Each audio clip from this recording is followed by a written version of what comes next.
edition of the FO News Show. My name is Cale Clinton. With me, as always, is my co-host Jackson Roberts.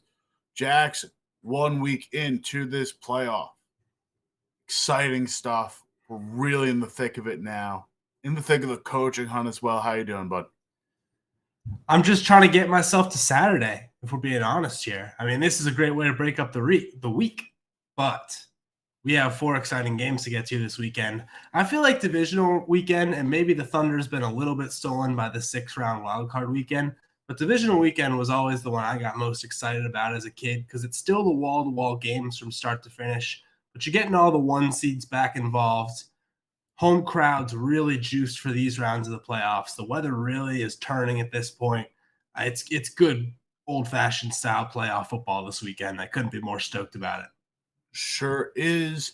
However, we got some coaching talk to get to first. Let's start with the most recent news.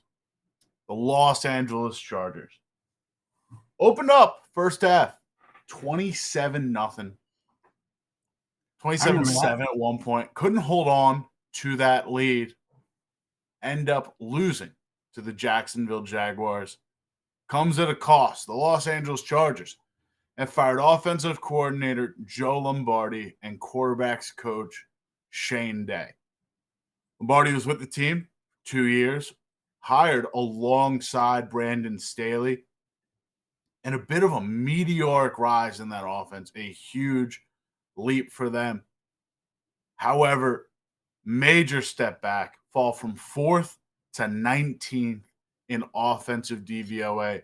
Scoring falls off as well. Quarterbacks coach Shane Day also out of the building. Jackson, where do the Chargers go from here? Hopefully to a better offensive coordinator. Am I right, Cale? I'm not going to pretend to have my finger on the pulse of like the hottest OC candidates, but this was a necessary move 100%. And I think the biggest reason this happened was someone needed to take the fall for like the dip in production for Justin Herbert, because we watch Justin Herbert play every weekend, and it's not like he looks any worse than he's been, at least from a talent perspective. But then you go to the numbers, and Justin Herbert sets a career high in completion percentage this year. Not necessarily a good thing when that's coupled with career lows in DYAR, DVOA, touchdowns, and yards per attempt, all of which were way down this year. He's 18th in passer DVOA. I don't think any of us believe he's the 18th best passer in the league. And you see the talent. You look at the pass chart, which I'm sure Cale loves pass charts. So I think he even wants to pull it up at some point during this segment. But the pass chart for Herbert in this game is ridiculous. He's just never throwing the ball downfield.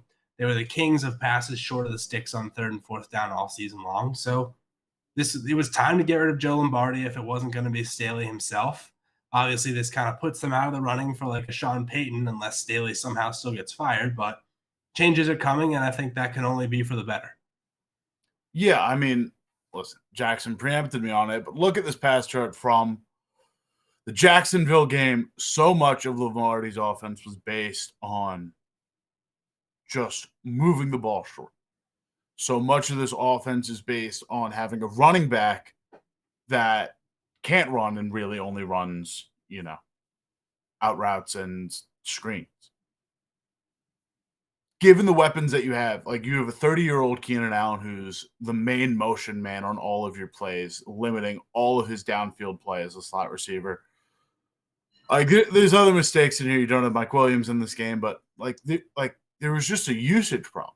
Justin Herbert has one of the best arms in football, and you're containing the vast majority of his throws inside 6 yards.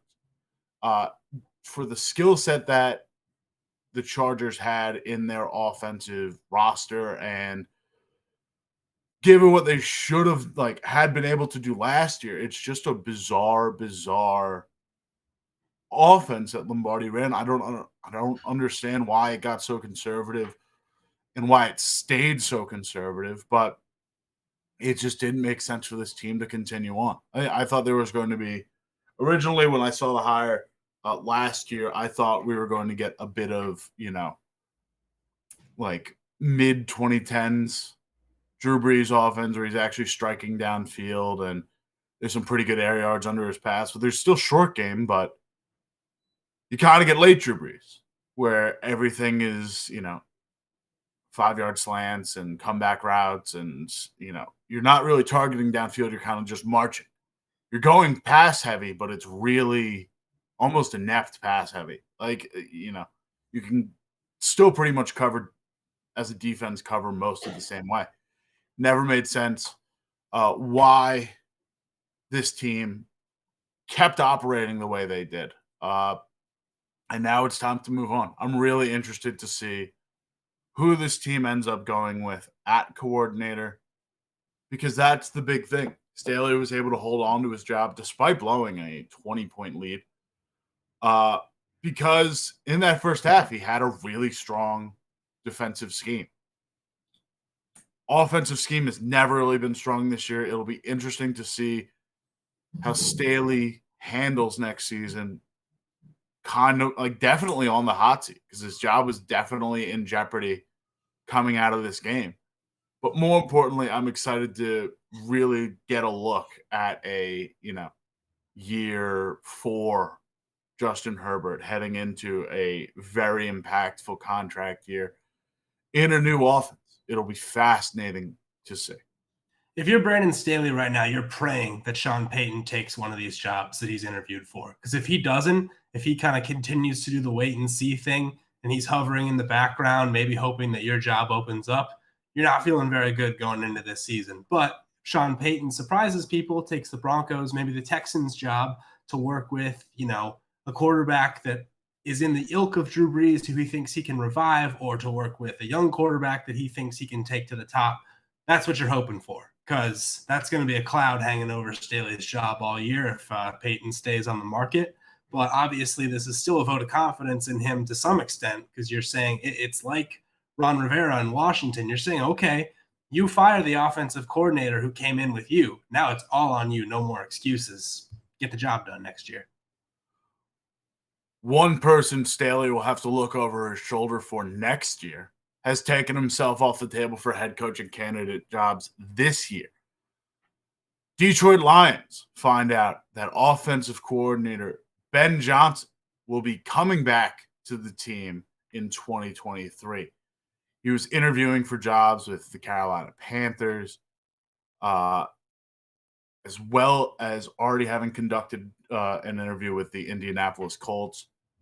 An absolutely revolutionary OC for the Detroit Lions.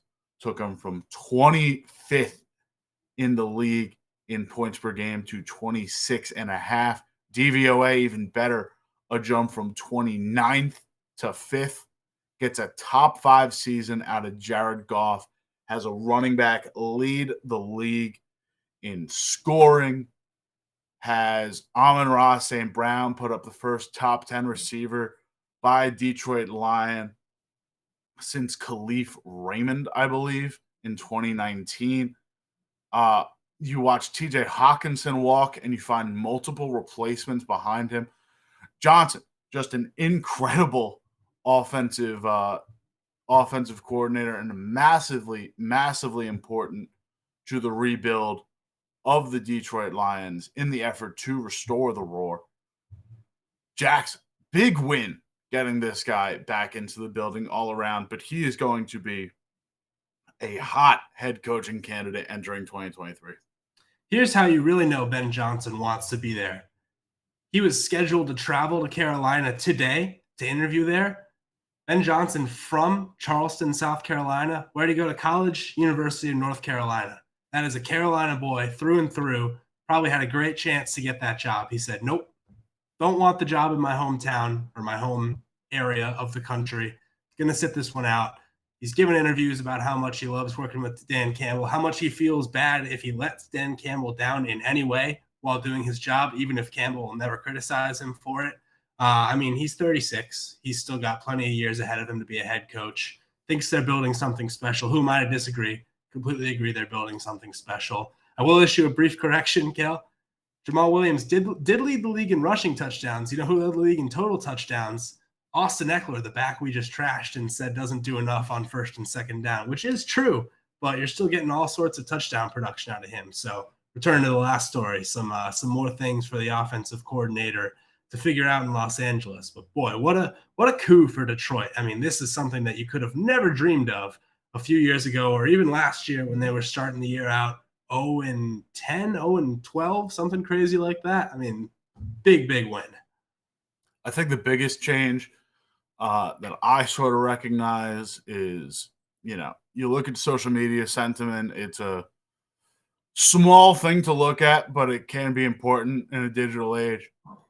Amon-Ra St. Brown last night posted a story on Instagram, teary-eyed, smiling emoji with just the caption, "If you know, you know." Has to be a good sign for Detroit when their biggest offensive skill position players are fired up about the fact that their guy is staying local. And they get a full year of Jamison Williams next year, who I'm not going to say like he showed out in his limited time this year, but caught 140-plus yard touchdown. For a guy coming off of a, ACL tear on a rookie season, showing up late, I understand it's like not the, it's not a volume impact, but getting that guy on some design plays and showing off some of his athleticism, like it's just a taste. It's just a little hors d'oeuvre for what's going to come in 2023. But like, Cale, just showing off that skill set, pretty good. He had one catch. just gonna say it. One catch on the season. One catch on the season. It was a 41-yard touchdown. It was his only catch. I am shocked by that. On 9 targets. He had a 40-yard run. That really. Oh no, he had a 40-yard rush too. Yeah. But that really shocked me that that's how much it stood out in my mind. Again, a little hors d'oeuvre. Not getting a full Nathans. You're getting a little pig and blanket. He played 25% of the snaps against Chicago. That was his highest percentage of the season. Like, he really hasn't been worked in all that much yet. So let's be a little patient on the Jay Willie train. You're getting little tastes. Guys are taking themselves off the table. Jobs have opened up, but jobs are finally getting filled. Let's start in Cleveland as they hire Jim Schwartz as their defensive coordinator. Brief stint as a head coach in the aforementioned Detroit, but his most prominent roles probably come as a defensive coordinator. Won a Super Bowl with the Philadelphia Eagles during his 5-year tenure there. As defensive coordinator, also served under the Buffalo Bills. Coming into a defense with a lot of weapons, Myles Garrett, Grant Delpit, Denzel Ward, but a big drop-off in production. With that kind of roster, you expect a lot more production. They don't finish that hot. A 3.9% defensive DVOA, 23rd in the league. Most recently, Schwartz came from the Titans, who finished 19th in defensive DVOA, but led the league in defensive rushing. Jackson, your thoughts on Schwartz to Cleveland? I don't hate it. I think that's a big name for one. I mean, to get someone who's been, a 5-year head coach in the league, a Super Bowl champion as a defensive coordinator, to come in and be your defensive coordinator, that certainly carries some gravitas with it. I know this was also a job that Brian Flores was reportedly interviewing for. So to get the job over a Brian Flores, who obviously has been a head coach as well and was a successful defensive coordinator for 2 separate organizations, they clearly must think that Schwartz has the secret sauce to some extent. I think mainly where this hire may come from is hoping that they can get way, way more out of the defensive tackle position. Jordan Elliott, Taven Bryan, kind of the 2 main guys starting on the interior for the Browns. And they're really bad against the rush in general, 28th in rush defense DVOA, whereas everywhere you look that Schwartz has coached, he's had at least one first-team All-Pro defensive tackle, whether that was Albert Hainsworth way back in his Titans days, and Ndamukong Suh when he was the head coach of the Lions, Marcel Darius in Buffalo, Fletcher Cox in Philly. There's always been a stud D tackle, and I think people are or I think the Browns at least, are giving Schwartz a lot of credit for that and saying, you take our sort of subpar defensive tackle situation and make something of it. Maybe take one in the draft as well at some point. So from that perspective, you got to like the hire. You gotta like the hire indeed. It just gets to me where it gets to a point where you have the players. I understand guys like I believe JOK, Jeremiah Wilson Cromo, was out for stretches of this season. Like, I understand that the Cleveland Browns defense was a bit banged up, but you get a roster like this with the amount of talent on it at a base level, like, your stars are locked in. Now it's just a matter of, building out the rest of this team. And you look at where he comes from in Tennessee, like, not the best secondary, but getting a decent amount out of guys who don't have a ton of prominence. And that front seven is the star-studded part. That front seven is what generated such a vaunted rush defense. It'll be really interesting to see how a guy like Schwartz elevates, lesser talent around him while maximizing the names on this roster. I'm really excited for it just because I think with, the expectations for this Cleveland team, you kind of need a veteran guy like Schwartz. And just looking at the names on this roster, or like in the league that are currently interviewing for jobs, there aren't many opportunities outside of I guess you can't really hire Dan Quinn away unless his contract's up. But, outside of a handful of guys that are still available, like, you're not getting that kind of veteran talent for a coordinator position on the open market. So I think it works really well. Yeah.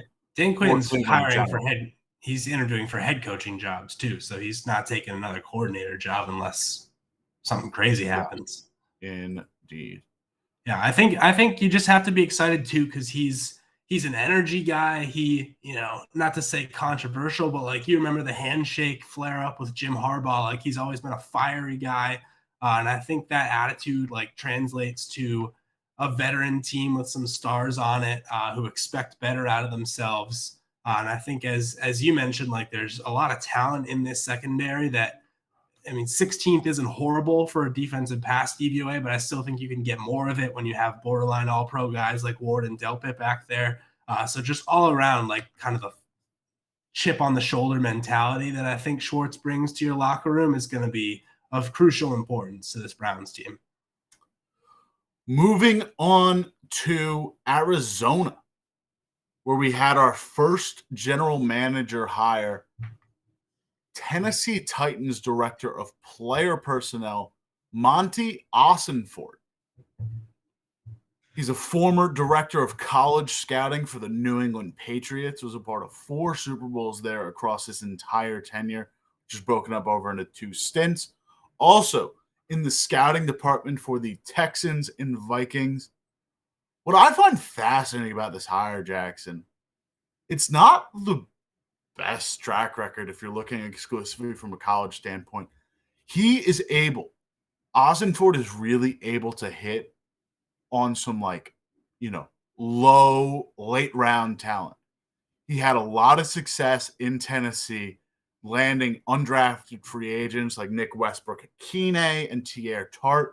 He had a similar impact in New England, the fact that they have an undrafted free agent coming nearly every year. You have Jacoby Myers. Again, like I said, he's also good in late rounds, finding guys like a Jawan Bentley in New England, maybe in a Landon Roberts, even in Tennessee, you have a Christian Fulton, tight end Chigozie Okonkwo. Look at the top end of his drafts, Jackson. You got a Dominique Easley, Malcolm Brown, Cyrus Jones, N'Keal Harry, Jawan Williams. You go to Tennessee, you got Isaiah Wilson, Caleb Farley, Treylon Burks. It's a really interesting track record. It's a lot of you're nailing stuff on the back end, which is what GMs usually value, or like what GMs are usually valued for, like finding those, playable pieces of talent late in drafts. But when you're burning top end capital like that, not finding good players, I don't really know how to judge this because I like I don't a lot either. of what Like, he's done. how much do you blame a GM for that? Like if somebody goes that high in the draft, it seems like for the most part, it's acknowledged by other organizations as well that guy is like, a first round type of talent. I mean, you get exceptions to the rule. You get the Titans fist pumping when Justin Jefferson falls past Jalen Reagor. You get Sean McVay sneering at the Cole Strange pick a couple beers deep last year. But I feel like when those guys don't work out, like, yeah, obviously the blame is gonna be and probably rightfully so put on the GM. But it's like once you get them in the building, it's also on the coaches to make it work out because all these guys have talent. Like N'Keal Harry had talent, just never could stay on the field, never could like develop chemistry with any of the quarterbacks the Pats had. Like it's not like you just completely fire the GM into the sun for missing on first round picks. Belichick missed on first round picks for years there. With all due respect, Jackson, I pretty wholly disagree. Just the track record, like it's one thing to bet on, a couple guys here and there with either injury problems or like that are boomer bust talents. But when you have such a consistent track record of guys falling short of their evaluation in those top end positions, a consistent level of, starting from Dominique Easley all the way up to Traylon Burks, where you're betting on either injury prone guys or you're betting on guys with like specific skill sets to fill immediate needs that don't necessarily work out. You have like at some point there's a common denominator, if you're doing it across two teams, especially, like there has to be questions raised about the evaluation aspect of those top end prospects. You can recognize the fact that they have actually hit on late guys, so there's like some competence in the talent evaluation level. But with such a consistent track record of not being able to hit on top players, there does have to be some questions raised on the part of the GM. I mean, the Dominique Easley one's pretty rough because Ossenfort wasn't even fully the director of college scouting yet for the Pats. He was promoted to that in 2014. And as we mentioned, he won 3 Super Bowls with the Pats in his stint there. So if you're missing on high rounders, I get it. They also had high rounders taken away from them in those years thanks to Flakegate. And yeah, I mean, Traylon Burks, we'll see how that one works out still. I still have a lot of high hope for Traylon Burks and was certainly good in a lot of the games that he was able to be on the field for. Fully understand what you're saying. I'm not like trying to say like you don't need to hit on your high round picks as a GM, but I think this is a little bit of a case of circumstance for me where it's like you're betting on the fact that he can continue to find those late round guys. And you're saying like, okay, even if the track record wasn't great, it's like enough extenuating circumstances and a small enough sample size to where like we think the process is still good. And we just think that you're going to be able to kind of fill enough needs. Like the Cardinals are so thin, right? Like they're going to need to bring in guys in every round of the draft and UDFAs and hit on all of them. So like they're also pretty thin because they keep missing on top guys themselves. That they keep spending either capital on like linebackers that don't really pan out, or sending a first round pick to get Hollywood Brown of all receiving talent. Well, yeah, I mean they're firing first round picks. I mean, well, they didn't give up first round picks for Kyler Murray, but when you use first rounders on quarterbacks in back-to-back years, you're going to be a little bit devoid of star talent in other places on the roster. That's just how it's going to be. Like you're basically punting on Josh Rosen after year one. Okay, you could have just as easily taken a great defensive tackle or a great left tackle. Like there are so many things you can do with those early round picks. And then, yeah, they just keep converting that capital into what they hope is star talent, whether that's Nuke Hopkins, Hollywood Brown, etc. So it's time to like hit the reset button and start building out holistically. Moving on, the Titans have already found their replacement, not only for Ossenfort, but the man who hired him. Titans hire Carthon? Carthon. Carthon. The former 49ers director of player personnel. Also spent time as the director of pro personnel for the St. Louis/Los Angeles Rams after a brief playing period. Now, this is a hire I genuinely like, especially on the pro end. I understand he'll have to probably like it with his focus on pro. Niners have had a really interesting series of collegiate hires, consistently finding pieces. You hit on Deebo Samuel, you hit on multiple running backs, you bet big on Trey Lance, which we can get into. You're also finding guys like Talanoa Hufanga. But the Niners are also a team that consistently churn up sort of not necessarily like veteran offshoots, but like have consistently been able to replenish their wells in a similar way to the, late aughts, early 2010s Patriots with like, trading for veterans that haven't worked out on teams, making moves for free agents in like wave 2 and wave 3 of the NFL draft. Like this is a deep, deep roster of talent. We're seeing it unfold in the playoffs now. I personally love this hire for Tennessee. I think this is a great way to continually, refresh the well, replenish the talent on your roster. And if you already have like a pretty good core defensive talent, bringing in the guy who helped build this 49ers defense is about as good of a job as you can do. Should be mentioned as well that we love this hire for the 49ers because even though they're losing someone as talented as Ran Carthon, thanks to Rooney Rule incentives, the Niners received 2 third-round picks for Carthon's departure. So that is nice. That's a nice way to replenish your own well on the way out. But getting back to the Titans, Monti Ossenfort also interviewed for this job. He did not get it. The Titans went with the outside candidate. We talked about when they fired John Robinson, ownership. The Adams family was very much looking to make a splash with this hire. Said, thanks, John, for the job you've done, but we're looking bigger here. They're actually 0-5 also since they fired their GM. So couldn't come at a better time to get this thing turning in the right direction. We like, kind of the 49ers mentality paired up with Mike Vrabel. Like you very much got like winning mentality, veteran mentality, guys who have been in winning organizations for a long time. And yeah, I mean, if you're going to hit on not just like amateurs, but bring in veterans like the Niners have done for years, whether that's Eric Armstead, Charles Omenahue's come into town and done a really good job.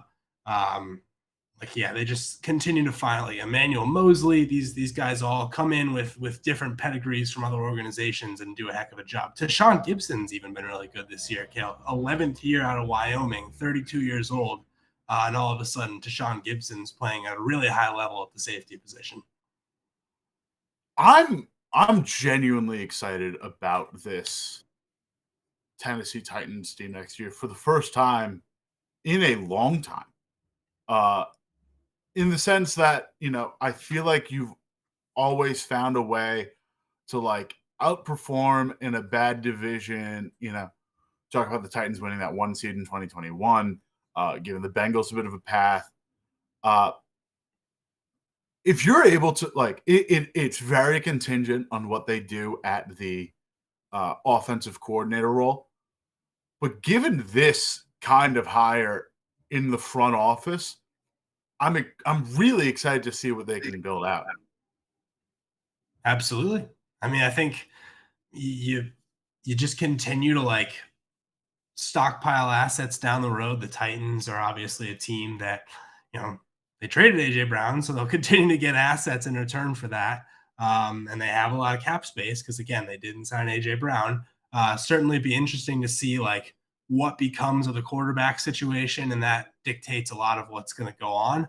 But hey, we've got movement in the right direction for the Tennessee organization. Jackson, speaking of movement, before we get to our next story, we've got some late breaking that I'd like to cover. We have not one, but two potential offensive coordinator candidates staying in their respective roles. Tom Pelissero of NFL Network just announced that Dolphins pass game quarterback coach Darrell Bevell has told the Jets and Commanders he is going to stay with the Miami Dolphins. In addition, according to the Pittsburgh Post-Gazette, Matt Canada is expecting to return as the Steelers' offensive coordinator. Two fascinating moves for respective franchises. I personally like Bevell. With all due respect to Darrell Bevell, he's not the big story out of those two. Listen, Jackson, I recognize I was going to let some build go, but I get it. Let me just finish by saying I liked him. I liked Bevell a lot as a potential OC candidate for the Jets in replacing LaFleur because I really liked what he did in the first half of Miami. That being said, the big story here, Matt Canada stays. I am fascinated by this, Jackson. You look at the historical DVOA for Pittsburgh, I recognize that given what he had, given to the franchise, you got to stay with an ailing Ben Roethlisberger and ride him into the sunset. But the Pittsburgh Steelers offense, Jackson, has not been great. This is, prior to this year, 3 straight years of bottom 10 play or worse, 31st, 22nd, and 25th in offensive DVOA. This year with Canada as OC, 18th, not a ton better. You got a rotational system at quarterback. You're not really striking downfield. Your arguably best receiver on the roster, George Pickens, is essentially only making like NFL street level catches and like only doing acrobatics to catch balls. Like he's not a heavily relied on receiver. Got an interesting situation in the run game where you go down in efficiency there from last season. Interesting move, in my opinion, to see Canada retain this job. That's an understatement. Yeah, I think when we talked about offensive coordinators who we thought were getting fired throughout the season, it was pretty much Joe Lombardi and Matt Canada 1 and 2. The Steelers don't really fire coaches. That's sort of just been their MO as an organization for a long time. They don't fire head coaches. Not that they refuse to, but typically don't fire assistant coaches either. But yeah, I'm pretty surprised by this. You look up and down at like situationally what this Pittsburgh offense does. Okay, they're terrible on first down, 26th on first down DVOA. Pretty bad on third and fourth down as well, 18th and 18th in each of those situations. The only thing pretty much that they're good at is a third and fourth down rush DVOA. They're 7th. Now I'm just going to chalk that up to Najee Harris being a freight train and being able to run through guys on third and fourth down. But like they're pretty situationally bad at everything. And I think that speaks not only to a lack of overall offensive talent / rookie quarterback, learning a system, taking his time to gel with the offensive players throughout the season. But like that's a play calling issue when you really are not situationally good in any down and distance. Yeah, it can't be a great position to be in. Certainly not. And some of that, while you can maybe hang some of it on Pickett and, some of his shortcomings as a prospect, namely in the arm department, you got to put a lot of that on the play caller. And you can also doubly put it on Canada because he rose up the ranks as a quarterback's coach. So he's doubly impacting Pickett's role. Jackson, I think the growth you saw from Pickett towards the end of the season, if that doesn't happen, there's no way he's coming back. And I think elaborate on the growth aspect there. Like, is it just a timing thing? Is it a Windows thing? Is it like an actual expanding the playbook thing? What did you see in terms of growth from Pickett toward the end? I of the saw year? fourth quarter comebacks. I saw him in back-to-back weeks. I saw tight window throws on those game-winning drives. I obviously think that they need to be scoring more than 10 and 13 points in the game up to that point. But I think when you prove that you can hang in there, take a beating throughout the game and win games late, and obviously they end up winning their last three and almost making the playoffs. Like, I think, well, obviously Pickett's going to keep the starting job for next year, but that was kind of the encouragement that I wanted to see. That it's not like Kenny Pickett was the worst quarterback I've ever seen throughout the season, but you're throwing more interceptions than you are touchdowns. Your yards per target are way down. Like, that was the sign that I needed to be like, okay, there's a little bit of something there. There's some clutch factor, some attitude. Like, Kenny Pickett's got a little bit of something here. Before we continue, anything on Bevell staying in Miami? Not really. I think it's good for Miami. When you have a head coach who's a play caller, that does like make it a little bit more interesting as to what the offensive coordinator, like how much they're actually controlling, because that's the Mike McDaniel offense that they're running. It's not much like what Darrell Bevell was running in Seattle with Russell Wilson 10 years ago.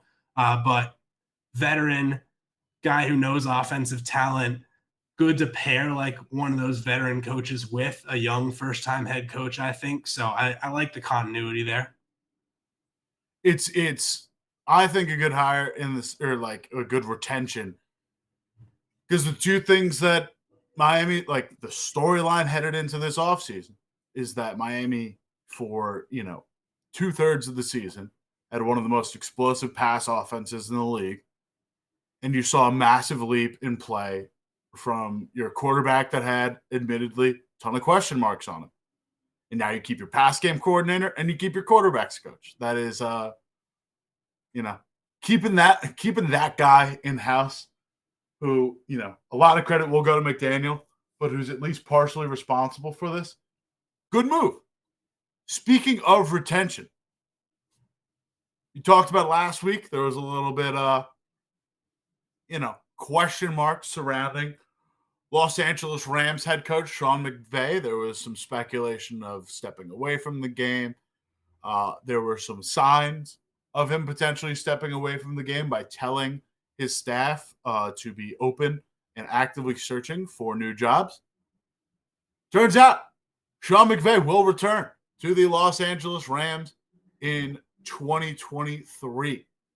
A major retention, because it looked like, according to Jordan Rodriguez, that it was all or nothing in 2023.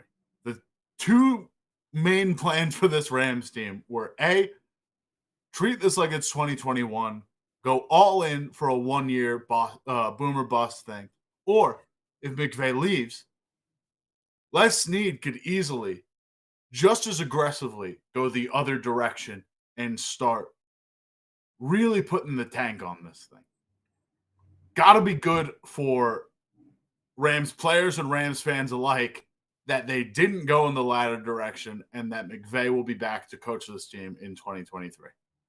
Been a confusing couple weeks in the Rams organization. You touched on the head coaching piece of it. We talked about last week, I can't remember the names because I should have the outline pulled up, but the offensive coordinator jumping ship mid-season to head to Tennessee, or to head to Kentucky, the college, not the Tennessee Titans, obviously. So that's a sign that like there was certainly a lot of uncertainty going on in the organization throughout the season, not just in the past couple weeks, because he left in week 13. And now we have Jalen Ramsey tweeting midweek last week that if this was it, what a great run it was in LA. You have Aaron Donald putting in his Twitter bio momentarily that he is a former NFL defensive tackle before taking it out. There's so much to still figure out with this team for the remainder of the offseason, who's coming back, who's coming, who's going. And Ramsey and Donald, put them in a group with Matt Stafford, like figuring out the future for those three guys is the biggest piece. But you got your coach back. He didn't jump ship to go to Thailand and hang out with Cliff Kingsbury. He's still around. So now you can look towards building towards next season and not outright tanking. Because, again, you don't have your first-round pick this year. So might as well try to win games. if there was ever going to be a, when last offseason, or was it last offseason or 2 years ago? Time is an endless malaise of washing all together. Whenever Rodgers and Devontae Adams did the whole last ride thing, last dance thing. Oh yeah, that was pre last season. That should just be the 2023 Rams. Like that, like it really should just be all or nothing, because I don't know how much longer they can keep doing the stars and scrubs model without replenishing the well a little bit in terms of draft picks, if only to use as further capital for future trades. But they've got the guys in place now. You've got there's some further speculation, Jackson. This just popped into my head. Allen Robinson apparently has not taken well to his offseason surgery, and there is some speculation about his availability or willingness to play for next year. So that's a big contract you've got on books that might not work out well, or has some further question marks onto it.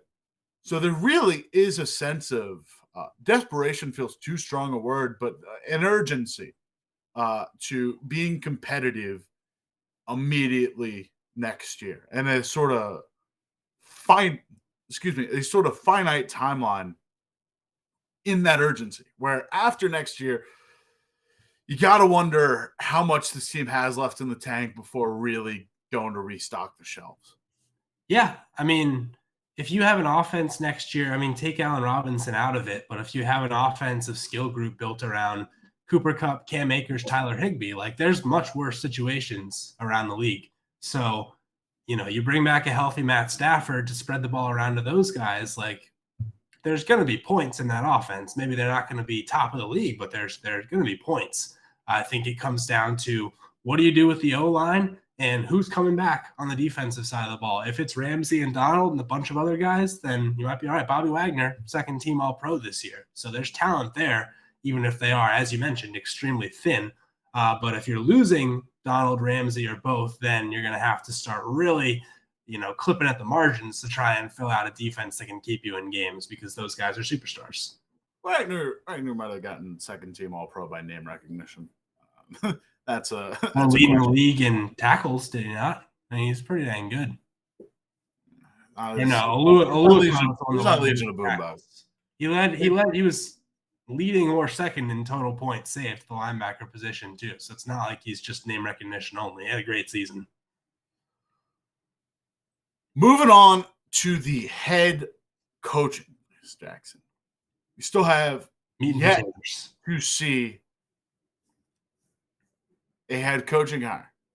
5 open available positions: Arizona Cardinals, Carolina Panthers, Denver Broncos, Houston Texans, Indianapolis Colts. Vision becomes a little bit clear with the Cardinals having a GM in Monti Ossenfort who will help in the head coaching hunt.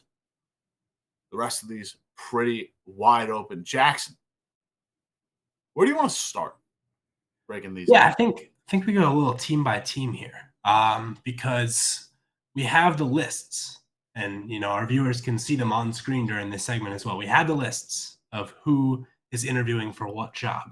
So I think maybe it's just alphabetical order. A for Arizona. Who do we think is taking that Cardinals job, Cale? Feels like Frank Reich to me. Monti Ossenfort's big quote was pretty much paraphrasing, but leave your egos at the door. We don't have room for egos here. Your biggest talent is your quarterback. Frank Reich, quarterback's coach, quarterback-centric guy, was kind of the whole thing in Indy. Understand that the track record didn't necessarily pan out there with constantly going with the veteran guys, but if you're looking for a sort of, a coach that's going to emphasize, a high level of decorum, some maturation, and also focus heavily on the quarterback position, I think it's Frank Reich. And I think they kind of want to continue to go offensive because your biggest resource is your quarterback. I understand there's usually some oscillation, where like some ebbs and flows, where And an offensive guy doesn't work out, you go defense. But I think they kind of want to keep on the offensive side just because there's such a big emphasis on making sure Kyler's the guy. You sign all those guys, you sign, your big three of Steve Wilks, Steve Keim, Cliff Kingsbury, Kyler Murray to those extensions through 2027. You make the commitments to those guys. There's only one left in Murray. You got to make sure he's the one that hits. I think they stick offensive. I think they go a quarterback-centric guy. I think Frank Reich's it. I don't hate that. I sort of had this like sneaky inclination when I first thought about this question about like them going defensive, because there's talent to like on the defensive side of the ball, but they're also putrid up front and could really use someone to stiffen up that front. They're getting that top 3 draft pick and can probably take whoever they want, whether that's a D tackle or an edge rusher. So wouldn't mind like a Brian Flores hire for them, or D'Amico Ryans, if you can get your hands on him, because he's interviewing for every team on this list. But I'm probably going to lean Reich as well, just for all the reasons you enumerated, and be interested to see if like a Mike Kafka ends up interviewing for this job as well, because we don't know if these lists are complete. We know Kafka's interviewing for 2 other teams on the list, but there's other offensive names that are out there. Shane Steichen, another one where you might consider the Cardinals as being in the market for those guys. Let's move on to Carolina, Jackson. Similar head coaching candidates, Reich, D'Amico Ryans, Jim Caldwell. Steve Wilks is re-interviewing the aforementioned Mike Kafka. There's some more names in there. Who do you like Carolina to hire? This is kind of weird, but like when Matt Rule got hired, I said Shane Steichen, and I think the odds were like plus 750 at the time when we did it in the FO staff picks. So just for whatever reason, like enjoying the fit. Shane Steichen, a guy who would be a first-time head coach, obviously, 37 years old, like a young offensive-minded guy. You don't necessarily know who your quarterback's going to be, and you've seen Shane Steichen's ability to elevate the play of a running quarterback who's become a much better pocket passer in Jalen Hurts.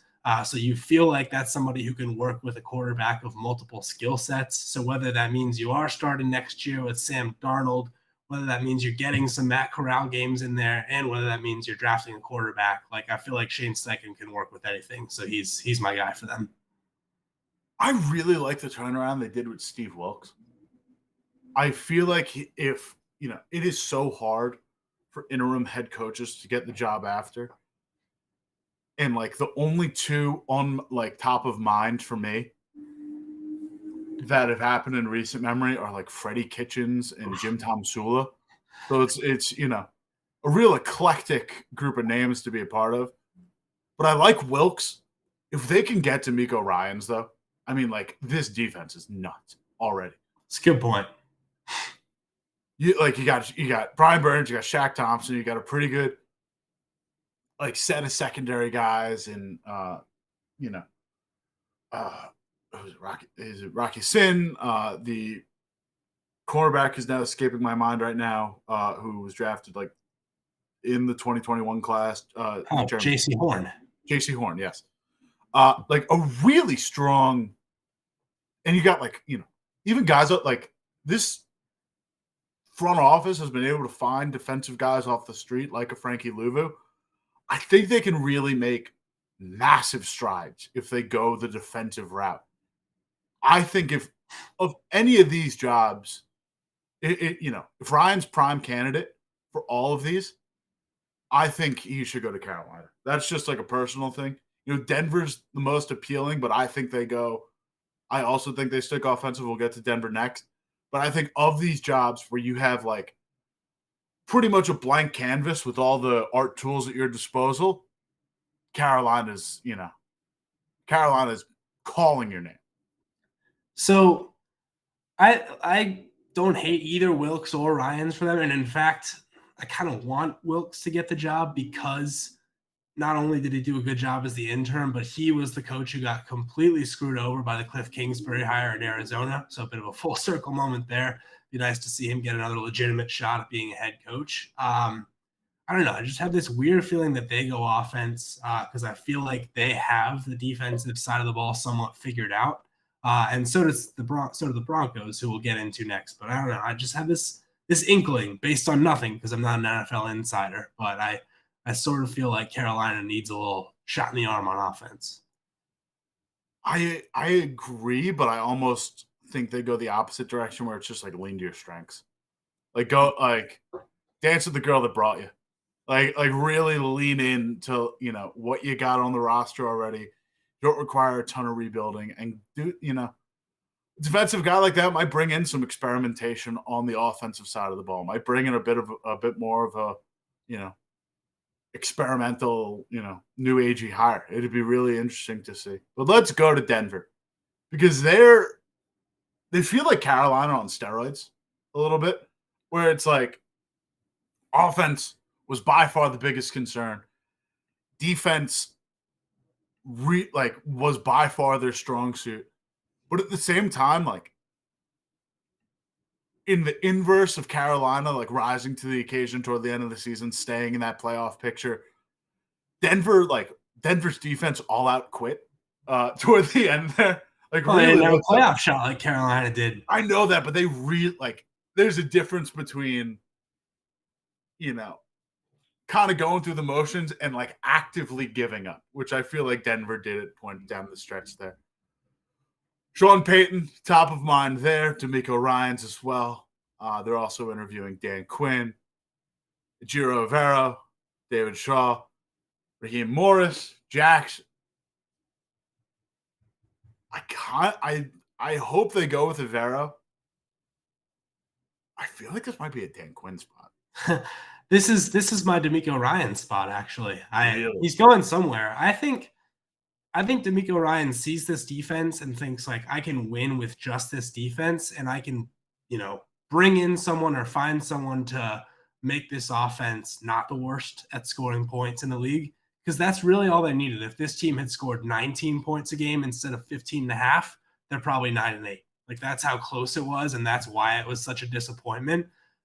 I get the impulse to like look for an offensive guy to go with Russell Wilson, but they're pretty much only interviewing defensive guys except for Sean Payton and for some reason David Shaw, who's been a bad head coach at Stanford for the last like 4 or 5 years. I don't get it. I don't get why Shaw's even in this conversation.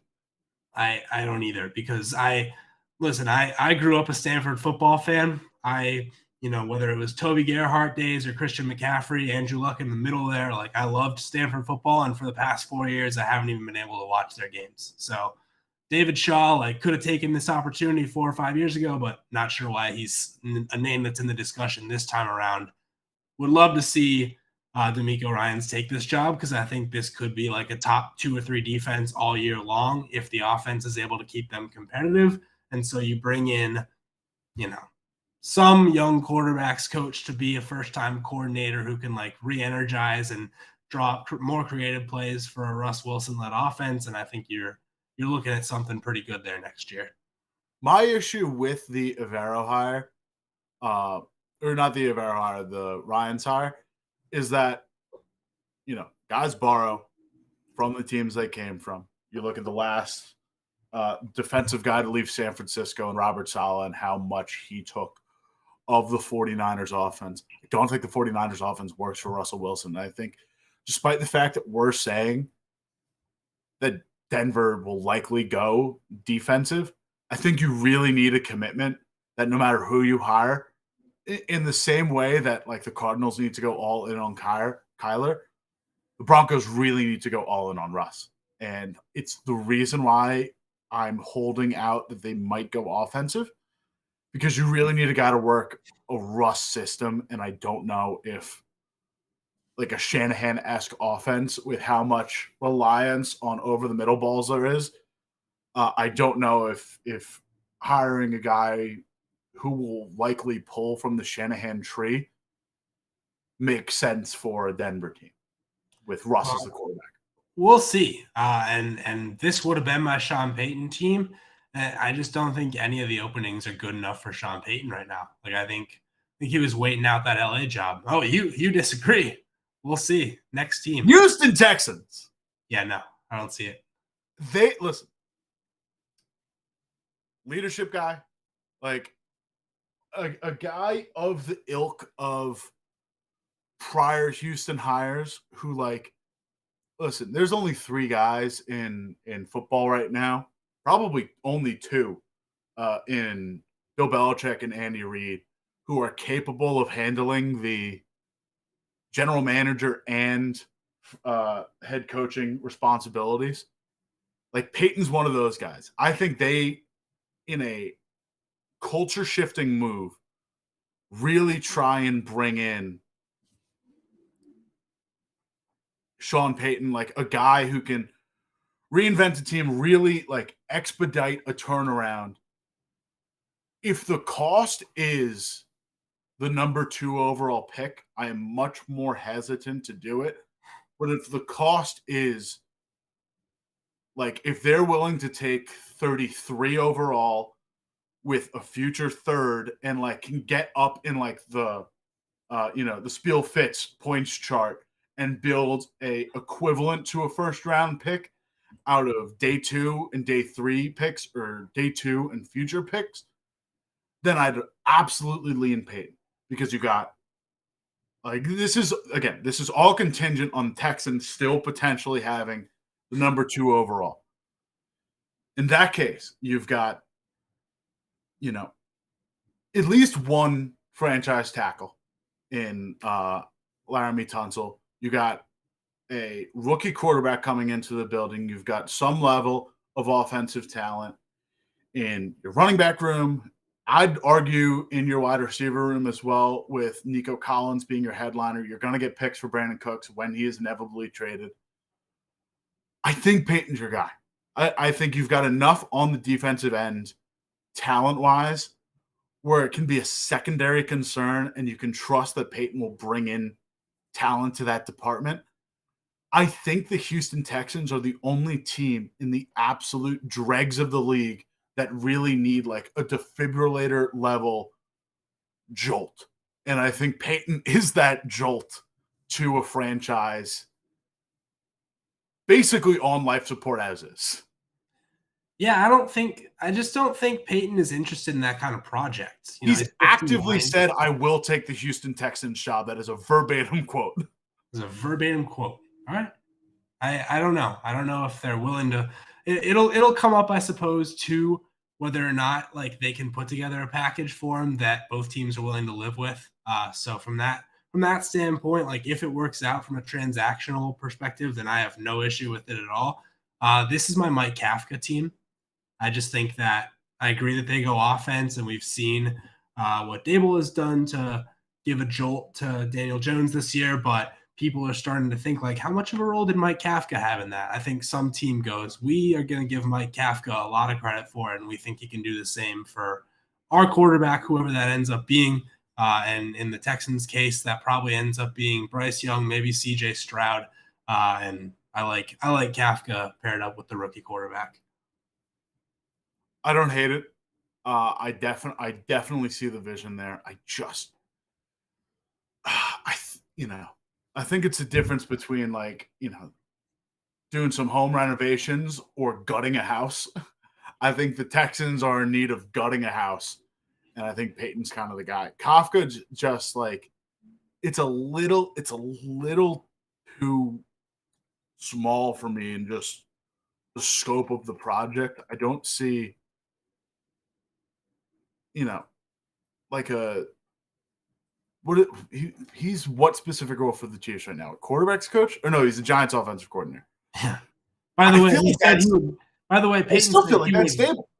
Peyton said he would consider the Texans job. He did not say absolutely, I will take it. He said he will absolutely consider the job. Consider. What are you going to do if somebody asks you on national TV/radio, would you consider this job? You're just going to go, no. Hey, Jackson, Eli Manning.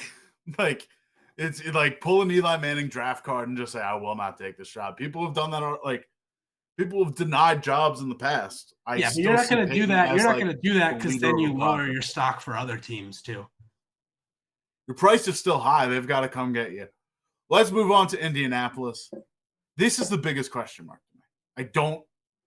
I have no idea where this goes, so I would like you to lead on this because I am this team's rudderless to me. Yeah, I agree. It depends for me if you're going offense or defense. I have a guy picked out for each. If it's offense, I like Eric Bieniemy for this team. If it's defense, I like Ejiro Evero. Either way, it's gonna be like a younger first-time head coach with a track record of success on one side of the ball. If it's defense, like you're betting that you can bring Shaq Leonard back and elevate this defense from like slightly above average to really good and win with defense. Or if it's offense, you're just saying like we have a couple guys on the offensive line, some of whom really underperformed this year, Ryan Kelly most principally, and we hope we can find a quarterback and build something. So I'll just lean like defense because that's a strength and it's probably a more attractive job for a defensive coach. So I'll go Bevell. I lean Morris on this. I think the Colts Really are the ones that do a flip-flop. I think it's a best of both worlds situation.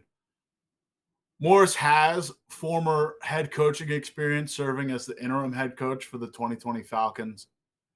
He's been with the Rams for 2 years. He said star power. The Colts defense is really only equipped with like big names at this point. Shaq Leonard's coming off a bum season, but he'll be back fully healthy considering the fact he was shut down. You got a couple interesting pieces in there, especially in that front seven. You've got like enough secondary talent to get by. I also think he borrows talent from a Rams system that's pretty much open season with regards to its talent willing to go out the door. Bringing in like, I don't know, a Rams quarterbacks coach, someone to run a McVay offense, I think would be an interesting jolt for this Colts team that's played pretty conservatively under Frank Reich. Not a ton of explosives, and the explosives you do get are, underthrown balls by Carson Wentz or, some pretty tepid run quarterback stuff from Sam Ehlinger. You're not getting a ton there in terms of new age offense. I think you need it comes in partnership with a Chris Ballard where you are able to identify talent better, but I like Morris as a guy who can tackle sort of every need for this Colts team with like a bit of new age flair, a bit of veteran leadership, a bit of an ability to reinvent an offense, a bit of a definite ability to like master a defense. I think he kind of ticks a lot of different boxes for a Colts team that needs a lot of different boxes ticked, if that makes sense. I kind of like him as just a catch-all for this Colts team. Yeah, I mean that's sort of like the veteran version of my Evero pick. So I don't dislike it if you're thinking more in terms of like someone with the experience, not necessarily like a ton of great experience. Like the teams that he coached weren't necessarily kicking ass or anything, but he won a Super Bowl. He won two actually, but he won a Super Bowl with the Rams. I also don't see the offensive side of the Evero. Like in terms of the offensive addressing, like where do you see that coming from the Evero side? Well, I mean, you're going to have to hire people, right? Like it's not like Evero is going to address the offense. I get what you're saying where it's like, okay, we hire Raheem Morris and he maybe brings the Rams QB coach with him. We don't know that that's going to happen. So it's not like Evero has people in Denver who are going to be like hot offensive coordinator potential hires. But like if you're Indianapolis at this point, you're just saying like we need to completely overhaul the coaching staff. So I don't necessarily know that Evero needs to be responsible for that hire. And if he does, then good luck. Find somebody. I'm sure you can call up some buddies and make some calls. Before we get into our playoff picture, we got a little bit of news that isn't coaching related, but is non-playoff team franchise related. Jackson, Washington Commanders owner Dan Snyder has reportedly announced that he will sell at least a controlling stake of the Commanders. This isn't a major update, but it is the most concrete and solid evidence we have gotten that Snyder will sell the franchise. The first round of bidding closed before Christmas. The high of bid was $6.3 billion. That is quite an evaluation for a team that will undoubtedly need a new stadium in the mix as well. You are on for a hefty price tag. It is interesting to note that Snyder will likely there is a chance that Snyder is still within the organization in some capacity, taking some sort of minority stake option if made available. But this is, Jackson, the most concrete reporting we've gotten that while we've gotten some, information about potential suitors or, potential organizational packages put together of different people, this is the most concrete evidence we have gotten that the Commanders will be under new ownership potentially by 2023. Yeah, we should note that the Commanders themselves are not commenting, and there has been no announcement per se by Dan Snyder that this is happening. This is original reporting done by AJ Perez of Front Office Sports, whose sources say that the bidders who are jockeying for position, and there are around a dozen, have been told that Snyder expects to clear the way for a new majority owner, which to me is like, if the bidders are hearing that, then they must be hearing it from Snyder. And apparently the other piece to the story is that other owners and other NFL execs are backing off discussions of potentially removing or voting to remove Snyder as owner because they now expect that he will sell. So that to me feels like we better continue to follow this throughout the offseason because at some point, like, the shoe's going to drop and we're going to have a new ownership group in Washington finally. Jackson, before we get into our playoff news, let's talk about our friends at Underdog Fantasy. Play at Underdog Fantasy with us and double your first deposit up to $100 with promo code OUTSIDER. Jackson, fantasy doesn't have to end the regular season because you can play Best Ball Mania for up to $1 million. That's how big their prize pool is, Jackson. First place, 200 racks. Whoa! 200 big ones. That's a lot of money. Jackson, you don't even have to be that good. You don't even have to beat out all 43.2 thousand entrants into Best Ball Mania. Because if you sneak in, Jackson, if you are better, it's basically 1 in 6. If you are better than 5/6 of that big prize pool that I just mentioned, you get to double your money. You get $50. It's a $25 entry. You get $50 if you finish, basically, top sixth of the entire pool. Underdog. Jackson, I don't know if you know this. I gotta let you in on a little secret. Underdog is the fastest growing fantasy site around. Join the fun over at underdogfantasy.com or download Underdog in the App Store today and use promo code OUTSIDERS to double your first deposit up to $100. Jackson's Underdog pick of the week is Dallas Goedert. Hat tip to my friend Derek Klassen, who has been grinding tape all week on the New York Giants linebackers and says that they are terrible and therefore expects Goedert to have a playoff record performance for the Eagles at the tight end position. Oh, baby. You can read more of Klassen's stuff, specifically the All 32, if you sign up for FO Plus at footballoutsiders.com/subscribe. That's $5 a month, and you get every DVOA stat that we mentioned. You get all of our fantasy advice. You get all our betting advice. You get our exclusive write-ups like the All 32, like Mike Tanier's DVOA walkthrough. You also get our full catalog of, I forget if we're at 20 or if we're getting to 20 this offseason, but nearly 2 decades of Almanac material. You can also sign up for the FO Discord, talk ball with us every single week, including these playoffs. But Jackson, let's get in to those playoff news. Let's start in Dallas. Bad kicking performance by Brett Maher on Monday night. Went 1 for 5 on extra points. He missed his first 4?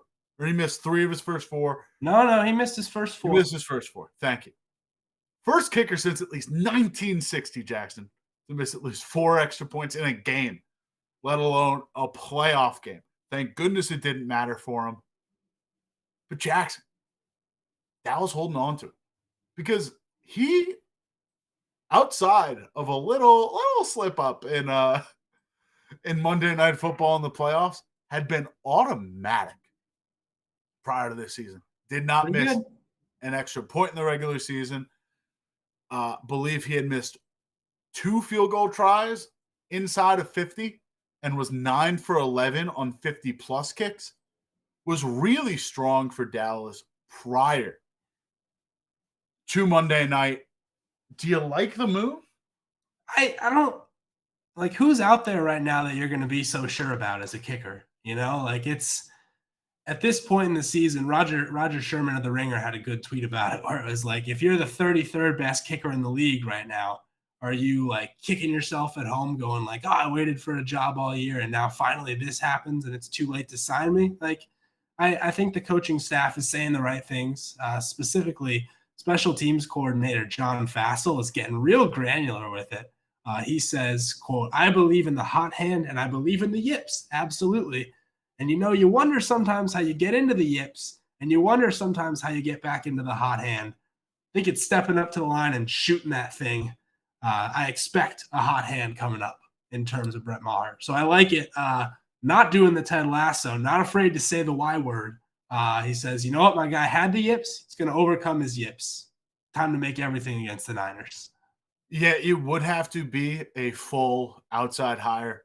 They don't have another player on this roster who has kicked extra points or field goals. The closest you got is punter Brian Anger, who in his 8 years in the league has 8 kickoff attempts, and that's really it. Let's move down to Cincinnati. Bengals and Bills get a chance to rematch and kind of make up for the game that was unfortunately deprived of us by the Damar Hamlin injury. It's going to look a little bit different, though, because the Bengals could be down 3 offensive starters against Buffalo. Left tackle Jonah Williams dislocated his kneecap, and right guard Alex Kappa is nursing an ankle injury. Both were listed as questionable and were both labeled by Zach Taylor as week to week. Williams was unable to walk after the game without assistance Sunday night. And according to, I believe it's Jay Morrison who covers the Bengals, week to week in Zach Taylor's terms usually means out this week, day to day next week. They're already without right tackle La'el Collins, dropping both tackles against this Buffalo Bills defense, who haven't contributed the exact same sort of pressure without Von Miller on the edge, but are still a formidable front seven and a formidable pass rush. Will be a tough task for the Cincinnati Bengals offense, Jackson. Oh, yeah. Specifically, I think running the ball is going to be near impossible if you're missing 3 of the 5 guys that you started the season with on the offensive line. And a guy who you obviously have to respect the opinions of on offensive line play, Mitchell Schwartz, this week was saying on Twitter, like, this team is an example of why you don't just worry about who's going to start for you on the offensive line. You need 8 or 9 quality guys in the building because these injuries are inevitably going to happen at some point, maybe not all at once, as has seemingly happened to the Bengals. And this is a line that has improved throughout the year as they've kind of gelled as a group, because obviously you brought in 3 of your 5 starters over the offseason. And they were, when we last did an Bengals offensive line update, I think we were talking about like 20th in adjusted sack rate. They're now up to 15th. They've allowed the 11th most sacks during the regular season, which is not good, but it's better than what Joe Burrow was seeing his first couple years in the league. So this hurts. Like, I think you're going to struggle to run the ball at all against Buffalo, and you're in danger of being sacked in some big spots, even if Buffalo's like a slightly above average pass rush without Von Miller. Let's close out the show with Jackson. They haven't decided the games yet, obviously. The games have yet to be played. But the NFL is already on to the next round. Tickets for a potential Bills-Chiefs AFC championship that would be held in Atlanta are already on sale. There's an exclusive pre-sale for season ticket holders on both teams with purchased AFC championship game tickets. That started this morning at 10 a.m. Interesting way to go. I guess you kind of have to,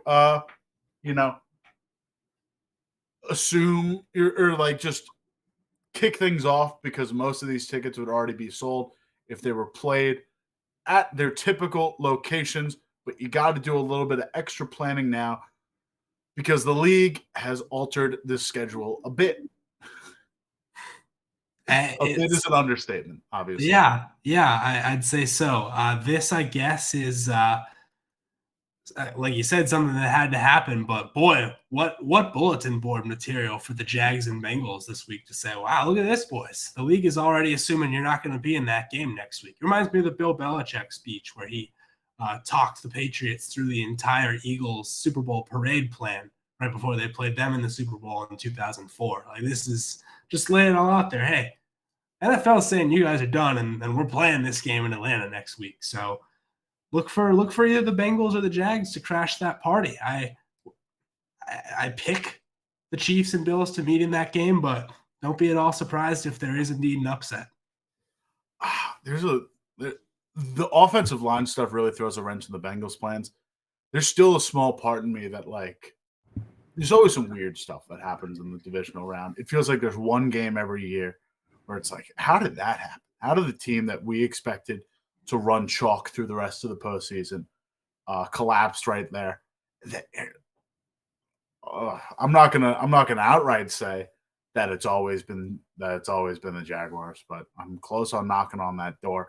I'll leave it at that, though, Jackson. That'll do it for us Giants. at the F. There is the Giants, but I don't know. But you literally just picked against them and talked about how bad they were, so I don't know why you're knocking on that door. For Goddard. When did I do that? Goddard. You just said that the Giants were bad on defense. Well, Goddard's going to get 2 touchdowns, and the Eagles are going to win 21-17, obviously. Fair enough. Well, that'll do it for us, Jackson, as always. I'd like to thank our friends at Underdog. Double your first deposit up to $100 with promo code Outsiders. Want to, again, pump FO Plus. FootballOutsiders.com/subscribe. Can also join the Football Outsiders Discord for a whole lot of football discourse. Jackson, thank you as always for co-piloting this new show with me and handling the turbulence that was a surprise Matt Canada rehire. So thank you as always for that. For Jackson, I'm Cale. We'll see you next week.